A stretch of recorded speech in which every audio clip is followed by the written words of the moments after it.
Sige! Sige! Tapos na!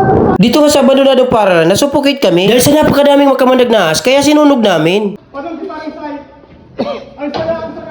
Araw nitong Lunes, kagad nagtungong team sa Sorsogon City para lipulin lahat yung makamandag na ahas nandito naglulungga. Ano yan? Hindi na kasi kailangan pag dumami ito dito sa lugar kasi baka makatuklaw pa ito. Alam naman natin na ang mga ahas ay napakadelikado. At dahil susunugin lang naman ang mga gamit na nandito, nagsuot muna ako nitong gamit na pwedeng pang proteksyon sa mata sakali man na maispitan ako ng isang makamandag na cobra. Saktong-sakto nga ito pang proteksyon sa mata. Kung sakaling makasagupa ko na ang mga Philippine Spitting Cobra. Dahil sa naiulat sa amin na ang daming ahas dito, kaya naman lahat ng sulot na posibleng pagtaguan ng ahas ay sinilipan ko na. Kasama nga sa kontrata na paghanap namin ng ahas, susunugin na rin namin ang mga gamit na hindi na ginagamit para hindi na pamugalan ng mga pisting mga ahas. At dito nga, abalang-abala ang grupo sa pagsilip ng mga posibleng paglungga ng ahas. At habang-abala kami sa pagsilip ng mga pwedeng paglungga ng ahas, may nakita ng kasama namin sa kabilang kwarto na ahas na naglulungga dito sa mga karton. So ayun guys, nakita namin yung kanyang kaliskis. Kaya dito, dahan-dahan at maingat na namin kinuha yung makamandag na ahas na dito naglungga. Nandyan?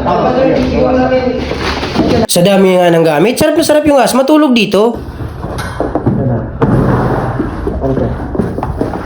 Ay, laki! Sobrang laki. Yan, sobra. Presko! Oh? Ay! Ang mata nyo? Ay, anaan talaga dito ng cobra? Yan o. Buti na lang, nagsuot ako ng proteksyon sa mata dahil nangiispit ito na maaari tayong mabulag pag tinamaan tayo sa mata. Sa labas tayo, labas natin. Dito nga, ilinabas na namin yung ahas sa mas malawak na lugar.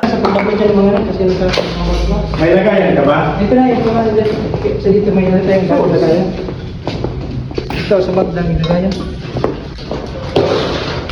Dahil ito talaga iluluan ng langit. Para guys. Yun sabihin mo daw. Tigay laki.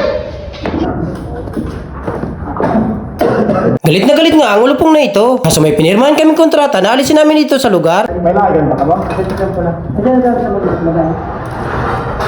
At dahil bagong huli lang ang ahas na ito, kailangan namin bawasan yung kamandag bago namin ilagay sa lagayan para sa panandali ang safety namin sakaling makatakas ito.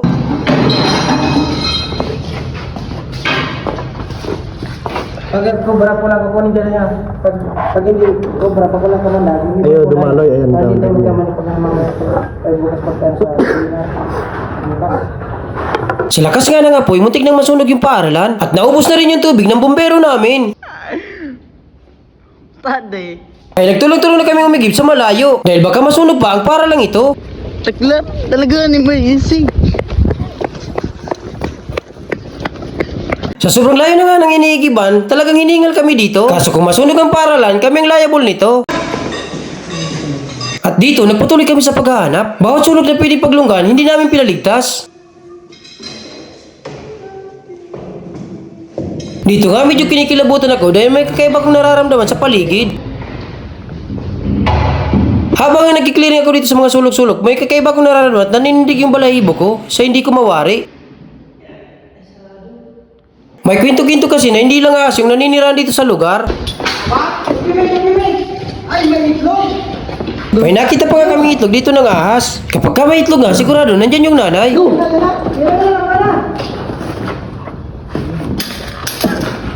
Focus! Focus! Titik ko yan. Tatamaan ka sa kamot. Focus! Tay! Rat snake? Babae. Rat snake! Yun. Manang ba yun? Itlog. Ano ba itlog?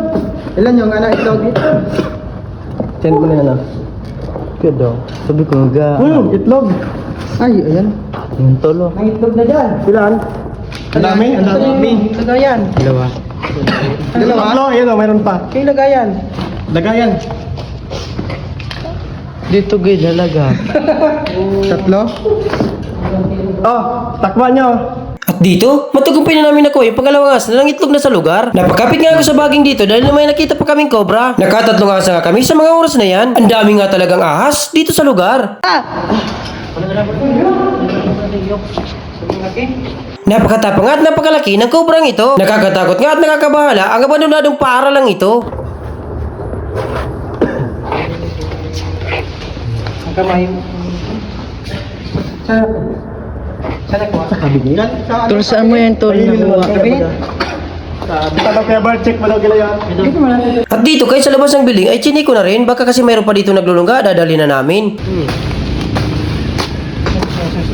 Halata nga abandonado na ang para lang ito dahil napakasukal na ang palibot ng building. At dito nga naglira namin yung area. Dito guys. At dito kung nakabot ka sa ng aking video, maraming salamat sa suporta nyo. Baka pwede po palike and share naman. Malin sa susunod sa lugar nyo naman kami mag-rescue.